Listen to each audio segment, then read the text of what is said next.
আর এই যে ফেসবুক ইউটিউবিংয়ের যে যুগ আসছে, এতে করে দেখবেন যে একদিনের মধ্যে 24 ঘন্টা যদি দিন হয়, তার মধ্যে মিনিমাম 5 থেকে 6 ঘন্টা অনলাইন খেয়ে ফেলছে। হয়তো কোনো কাজ নাই, এমনি স্ক্রলিং, কে কি বললো, কে কি করলো, কে কাকে কি বললো, কে কার বিরুদ্ধে কি করলো, মজা। আমরা আসলে কিছু মনে করবেন না, আমরা জাতিগতভাবে অনেকটা ফ্যান্টাসি প্রিয় জাতি। আর ফ্যান্টাসি খুব ভালো লাগে, কনস্ট্রাকটিভ কাজ নাই। কনস্ট্রাকটিভ কাজ কি জানেন? ওই যে আরব বিশ্বের নাকের ডগায় বসে পশ্চিমারা যে কাজগুলো করছে, এগুলো কনস্ট্রাকটিভ কাজ। বিগত 100 বছরে তারা সারা বিশ্বের প্রত্যেকটা বড় বড় সেক্টরে নিয়ন্ত্রণ নিয়ে নিয়েছে, এটা কনস্ট্রাকটিভ কাজ। আপনি যে এডুকেশন সিস্টেমে পড়াশোনা করছেন, তার ভিত্তি, তার চাবিকাঠি, লাটাই ওদের হাতে। আপনি যে তথ্য প্রযুক্তিগুলো ব্যবহার করছেন না, এগুলোর সুতা, লাটাই ওদের হাতে। সারা বিশ্বে যে ফাইন্যান্সগুলো আছে, বড় বড় ফাইন্যান্স, এই ফাইন্যান্সগুলোর লাটাই ওদের হাতে। সারা বিশ্বের যে বড় বড় ব্যাংকিং সিস্টেমগুলো দেখেন, আর ব্যাংকিং সিস্টেমগুলোর ভবিষ্যৎ ভালো না, যারা ইকোনমিক্স জানেন তারা বুঝবে, এদের লাটাই ওদের হাতে। পুরো ওয়ার্ল্ডের জিও পলিটিক্সের লাটাই ওদের হাতে। এই কাজগুলো ওরা কনস্ট্রাকটিভলি করেছে, সময় নষ্ট করে নাই বিগত 100 বছরে। আপনাকে আমি ইতিহাস পড়তে বারবারই বলি, আরও একবার রিকোয়েস্ট করছি, বেশি না, 1914 সাল থেকে শুরু করে, প্রথম বিশ্বযুদ্ধ থেকে শুরু করে এই 2022 সাল পর্যন্ত ওয়ার্ল্ডের হিস্ট্রিটা একটু করে দেখবেন, কীভাবে বিশ্ব আজকে এই অবস্থায় এসেছে। দেখবেন আমরা জিতিনি, বরং আমরা হেরে গেছি। আমরা এমন জাতি ছিলাম না। আমরা কেমন জাতি ছিলাম একটু দেখাচ্ছি। মুসলিম জাতির অবস্থা এমন ছিল যে মদিনার খেজুরের যে ছাদ, খেজুর গাছের পাতার তৈরি ছাদ, আর মাটির মসজিদে বসে মদিনা থেকে ওমর রাদিয়াল্লাহু আনহু, আবু বকর সিদ্দিক, উসমান রাদিয়াল্লাহু আনহু, আলী ইবনে আবি তালেব, 4 খলিফা, তাদের কথাই বলছি। ওই খেজুর গাছের মসজিদের মধ্যে বসে তারা অর্ধেক বিশ্ব শাসন করেছে। আমাদের অবস্থা এমন ছিল। আমাদের অবস্থা কেমন ছিল? এমন ছিল। অবস্থা দেখেন, আমাদের পরিবারগুলো এত সুন্দর ছিল যে পুরো পরিবারের মধ্যে তালিম, কোরআন, হাফেজ কোরআন, পরিবারের মধ্যে আলেম, মুফতি, মুহাদ্দিস দিয়ে ভর্তি ছিল। একজন বাদশার কথা আমি পড়েছিলাম হিস্ট্রি পড়তে গিয়ে, এটা অনেক পরের কথা, প্রায় উমাইয়া শাসনের কথা। যখন উমাইয়াদের পতনের সময় চলে আসছে, তারা কর্ডোভায় চলে গেছেন ইসলামিক খেলাফত কায়েম করতে। কর্ডোভা, আন্দালুসিয়া কর্ডোভা, ওটাকে আন্দালুসিয়া খেলাফত বলে। ওই সময় রাজার ছেলেকে বিয়ে দেওয়ার ঘোষণা এসেছে, রাজার ছেলেকে বিয়ে দেওয়া হবে। রাজা মানে আমির বোঝাচ্ছে এখানে, যিনি রাষ্ট্রের আমির ছিলেন। তো বিয়ে দেওয়ার জন্য, মেয়ে খোঁজার জন্য বলা হয়েছে। তো এখন প্রথম দিন ঘোষণা করা হয়েছে যে আপনাদের যার যার বাসায় মেয়েরা হাফেজে কোরআন, রাতের বেলা সেই বাসায় আলো জ্বালিয়ে দিবেন, যাতে পাহাড়ের উপর থেকে রাজা দেখতে পারেন যে কোন কোন বাসায় হাফেজা আছেন। তার মধ্য থেকে চুজ করা হবে একজন মেয়ে রাজার ছেলের জন্য। রাজা মানে আমি বুঝাচ্ছি। সেই রাতে তিনি যখন উঠলেন পাহাড়ে, এগুলো সত্য ঘটনা, দেখলেন আন্দালুসিয়ার প্রত্যেকটা বাসার ঘর, এই ঘরের মধ্যে আলো জ্বলছে, প্রত্যেকটা বাসায় হাফেজা মেয়ে আছে। তো এখন তো বিয়ে দেওয়া সম্ভব না সবার সাথে। পরের দিন আবার ঘোষণা আসলো যে এই হাফেজা মেয়েদের মধ্যে যারা তাফসির করতে পারে, কোরআনের মুফাসসির, হাফেজ মুফাসসির কিন্তু এক জিনিস না। হাফেজ মানে আপনি মুখস্থ করেছেন কোরআন, মুফাসসির মানে আপনি কোরআন একদম ব্যাখ্যা বিশ্লেষণ সহ আপনি অনুবাদ করতে পারেন, তাফসির করতে পারেন। তো পরের দিনও দেখা গেল সেম চিত্র, সবার ঘরে ঘরে আলো জ্বলছে। মেয়েদের কথা বলছে, মেয়ে খুঁজে বেড়াচ্ছে বিয়ে দেওয়ার জন্য। তারপরে আবার ঘোষণা আসলো যারা তাফসির করার সাথে সাথে মুহাদ্দিসা, মানে হাদিস মুখস্থ আছে, 10,000, 1,000, 20,000, 1,000, 2,000 এরকম করে যত হাদিস মুখস্থ আছে মুহাদ্দিসা, তাদের ঘরে আলো জ্বলবে। তখন দেখা গেল যে আলো একটু কমে আসছে আর কি, কথা বুঝতে পারছেন? কিন্তু আলোর সংখ্যা অনেক। আবার ঘোষণা আসলো পরের দিন যে এই বাড়িগুলোর মধ্যে যারা ফকিহ বোঝেন, 1,000, 20,000, 1,000, 2,000 এরকম করে যত হাদিস মুখস্থ আছে মুহাদ্দিসা, তাদের ঘরে আলো জ্বলবে। তখন দেখা গেল যে আলো একটু কমে আসছে আর কি, কথা বুঝতে পারছেন? কিন্তু আলোর সংখ্যা অনেক। আবার ঘোষণা আসলো পরের দিন যে এই বাড়িগুলোর মধ্যে যারা ফকিহ বোঝেন কি, ফিকহের জ্ঞান আছে, গভীর জ্ঞান আছে, কুরআন সুন্নাহর গভীর ইস্তেহাদ করতে পারে, মুস্তাহিদ এই টাইপের, তাদের বাসার আলো জ্বলবে। তখন দেখা গেল যে আলোর সংখ্যা আরেকটু কমে আসে। এর মধ্য থেকে আমির একজনকে সিলেক্ট করে তার ছেলের সাথে বিয়ে দিলেন। এই ছিল মুসলিমদের অবস্থা। এখন যদি আপনি আজকে, এটা কি কুমিল্লা না নাকি? কুমিল্লা, এই কুমিল্লার তিতাসের কোনো একটা উপরের জায়গায় চলে যান, টাওয়ারে যান, গিয়ে বলেন যে আমাদের এই পুরো গ্রামের মধ্যে বা এই জায়গার মধ্যে আমি আমার ছেলের জন্য মেয়ে খুঁজতেছি, যেই মেয়েগুলো হাফেজে কোরআন তাদের বাসায় আলো জ্বালিয়ে দেবে। উপর থেকে দেখেন কতগুলো আলো জ্বলবে, অবশ্যই জ্বলবে, একটাও না এমন না, জ্বলবে। কিন্তু যদি আরও বড় চ্যালেঞ্জ দেন যে হাফেজার সাথে সাথে কারা তাফসির করতে পারে, কারা মুহাদ্দিসা, খাস পর্দা মেনে চলে তাদের পাশে আলো জ্বালাবে, আলোর সংখ্যা খুব কমে আসবে। এটা বাস্তবতা। দুঃখের সাথে জানাতে হয় আমরা এমন অনেক হাফেজে কোরআনকেও চিনি ব্যক্তিগতভাবে, যারা কোরআন হেফজ করার পরেও অল্প সময়ের মধ্যেই ভুলে গেছে, এবং হাফেজে কোরআন হওয়ার পরেও কোরআনের 10টা-20টা সূরার তাফসীর তারা করতে পারছে না, 10টা-20টা আয়াতের অনুবাদ তারা বলতে পারছে না, এমনও মানুষ কিন্তু আছে। ঠিক আছে, তো আমাদের অবস্থা কিন্তু এমন ছিল না। আমরা এই বিশ্বকে নেতৃত্ব দিয়েছি এক সময়, সুদীর্ঘ প্রায় 1250 বছর। কত বছর? যে জাতি তার শেকড় চিনে না, যে জাতি তার ইতিহাস জানে না, তাদেরকে তো মোটিভেটেড করা খুব সহজ, ডিমোটিভেটেড করা সহজ। আমাদের তরুণ প্রজন্ম এখন ওয়ার্ল্ড কাপের হিস্ট্রি জানে, এই ব্রাজিল আর্জেন্টিনার হিস্ট্রি জানে, মেসি নেইমারের হিস্ট্রি জানে, তারা এগুলোর প্রয়োজন নাই, এটা কোনো প্রয়োজন নেই। আমাদের তরুণ প্রজন্ম এদের হিস্ট্রি জানে, নায়ক নায়িকাদের হিস্ট্রি জানে, গায়ক গায়িকার হিস্ট্রি জানে।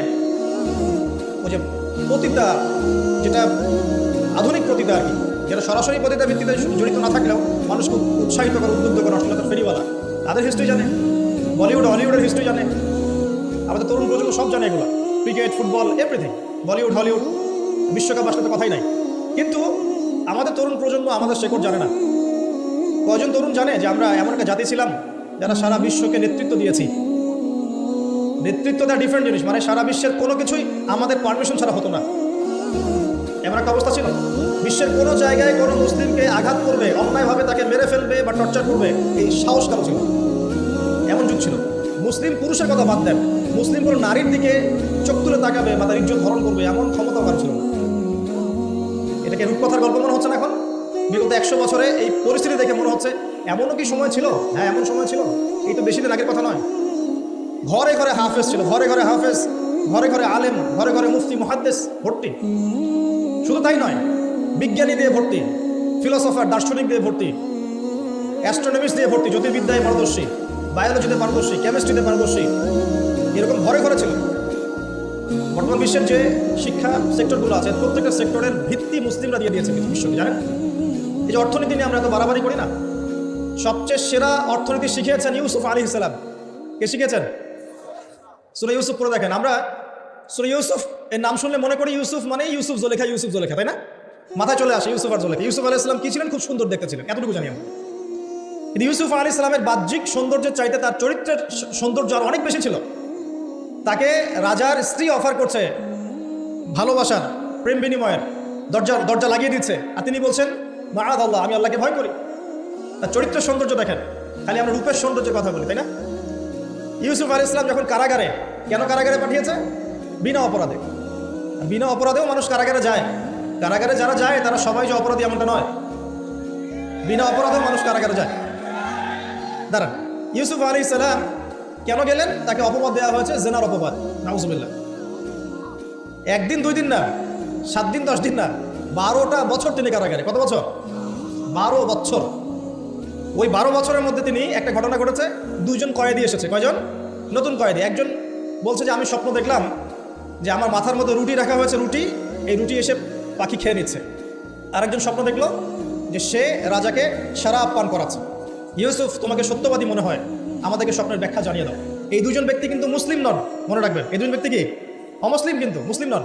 দেখেন, অমুসলিম ব্যক্তির স্বপ্ন সত্য হতে পারে, দলিল। অমুসলিম ব্যক্তির স্বপ্ন কি হতে পারে? সত্য হতে পারে। ইউসুফ আলাইহিস সালাম ব্যাখ্যা করে দিলেন যে শরাব পান করাচ্ছে সে অচিরে ছাড়া পেয়ে যাবে, এবং সে রাজাকে শরাব পান করাবে, রাজার ঘনিষ্ঠ হয়ে যাবে। আর যার মাথা থেকে রুটি খেয়ে নেওয়া হচ্ছে তাকে সুন্দর, তার মগজ খেয়ে ফেলবে পাখি। তাই হলো।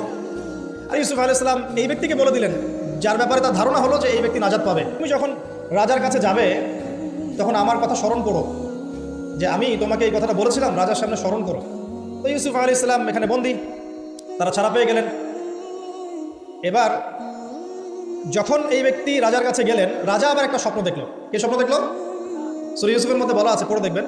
রাজা স্বপ্ন দেখছে যে 7টা চিকন গাভী 7টা মোটা তাজা গাভীকে খেয়ে ফেলছে। ঠিক আছে? আর উনি শীষ স্বপ্ন দেখলেন, শীষ। এই স্বপ্নটা তার কাছে অদ্ভুত মনে হলো। 7টা জীর্ণ শীর্ণ গাভী 7টা মোটা তাজা গাভীকে কেমন করে খেয়ে ফেলতে পারে? তিনি খুব টেনশনে পড়ে গেলেন। রাজ্যের সব জ্ঞানীগুণী লোকদেরকে ডাকলেন, এর ব্যাখ্যা কী হবে, ব্যাখ্যা কী হবে, কেউ বলতে পারছে না। তখন এই ব্যক্তি যে ছাড়া পেয়ে এসেছে, তার মনে হলো যে হ্যাঁ, ইউসুফ নামে একজন ব্যক্তি আছে, সে আমাকে স্বপ্নের ব্যাখ্যা বলেছিল, হয়তোবা সেই স্বপ্নের ব্যাখ্যাটা বলতে পারবে। সে চলে গেল জেলখানায়। সেখান থেকে ইউসুফকে গিয়ে বলল, ইউসুফ, তোমাকে আমরা সত্যবাদী পেয়েছি, তোমাকে আমরা সত্যবাদী পেয়েছি, এই স্বপ্নের ব্যাখ্যা কি হবে? রাজার স্বপ্নের ব্যাখ্যা। ইউসুফ আলাইহিস সালাম বললেন যে এর অর্থ হচ্ছে যে অতি শীঘ্রই এই মিশরের মধ্যে দুর্ভিক্ষ আসবে। কি আসবে? কি আসবে? আচ্ছা, তার মানে দুর্ভিক্ষ শব্দটা কোরআনে আছে। রাজাকে গিয়ে বলো যে ওই মহিলাদের কি খবর, যে মহিলারা ইউসুফ আলাইহিস সালামের ব্যাপারে এরকম অপবাদ দিয়েছিল। তখন এই ব্যক্তি গিয়ে রাজাকে বললো, ওই মহিলাদের কথা তিনি জিজ্ঞাসা করেছেন। তখন রাজা বলছে যে ইউসুফ নির্দোষ ছিল। সেই মহিলারা স্বীকার করলো যে ইউসুফ নির্দোষ ছিল, আসলে আমরাই তাকে ওয়াসওয়াসা দিয়েছি, আমাদেরকে প্রলুব্ধ করেছি। রাজা বলে তাকে বের করে নিয়ে আসো। ইউসুফ আলাইহিস সালামকে বের করে আনা হলো। আনার পর তাকে বলা হচ্ছে এই স্বপ্নের ব্যাখ্যা কি হবে এবং এর সমাধান কি। ইউসুফ আলাইহিস সালাম বলছেন যে ব্যাখ্যা হচ্ছে এই যে আপনার এই রাজ্যে দুর্ভিক্ষ আসবে, তবে আপনি যদি আমাকে খাদ্য মন্ত্রণালয়ের দায়িত্ব দেন তাহলে এই সমস্যা আমি মোকাবেলা করতে পারবো ইনশাআল্লাহ। আমি বিশ্বস্ত এবং আমার এই বিষয়ে জ্ঞান আছে। কে বলেন এটা? ইউসুফ আলাইহিস সালাম। এবার জেলখানা থেকে আল্লাহ পাকের তাকদীর দেখেন। জেলখানা, কুয়ার মধ্যে ছিলেন, কুয়া, বাবার খুব কাছের সন্তান, তাই না? ইয়াকুব আলাইহিস সালাম খুব কাছের সন্তান, সেখান থেকে ভাইদের ষড়যন্ত্রে কুয়ার মধ্যে, মনে আছে? কুয়া থেকে মিশরের বাজারে দেওয়া হলো, ওখান থেকে রাজপ্রাসাদে, ঠিক আছে? রাজপ্রাসাদে বড় হচ্ছেন। এরপর এই যে মেয়েদের ঘটনা, তারপর জেনার মিথ্যা অপবাদ, 12 বছর কারাগারে। তারপর সেখান থেকে আল্লাহ রাব্বুল আলামিন বের করে নিয়ে আসলেন কোথায়? মিশরের খাদ্যমন্ত্রী। তাকদীর, ভাগ্য। কীভাবে বুঝাবো আল্লাহ পাকের পরিকল্পনা কত বিশাল। যখন ইউসুফ আলাইহিস সালাম জেলখানায়, তখন কি কেউ ভেবেছিল যে এই ব্যক্তির দ্বারা মিশরের লক্ষ লক্ষ মানুষের দুর্ভিক্ষের কবল থেকে সে বাঁচবে? এই ব্যক্তির দ্বারাই? কেউ ভাবে নাই। আল্লাহ পাক লিখে রেখেছিলেন। এ কারণেই একটা রিকোয়েস্ট করবো এখানে, যে জীবনে চড়াই উতরে আসবে আপনার আমার সবারই, কোনো অবস্থায় আল্লাহর প্রতি ভরসা হারাবেন না ইনশাআল্লাহ। আল্লাহ রাব্বুল আলামিন আপনার ব্যাপারে পরিকল্পনা করে রেখেছেন। আপনার মনের মধ্যে যদি সততা থাকে, অনেস্ট একটা মন থাকে, ইনশাআল্লাহ আপনি দুনিয়াতেও সফল হবেন, পরকালেও সফল হবেন।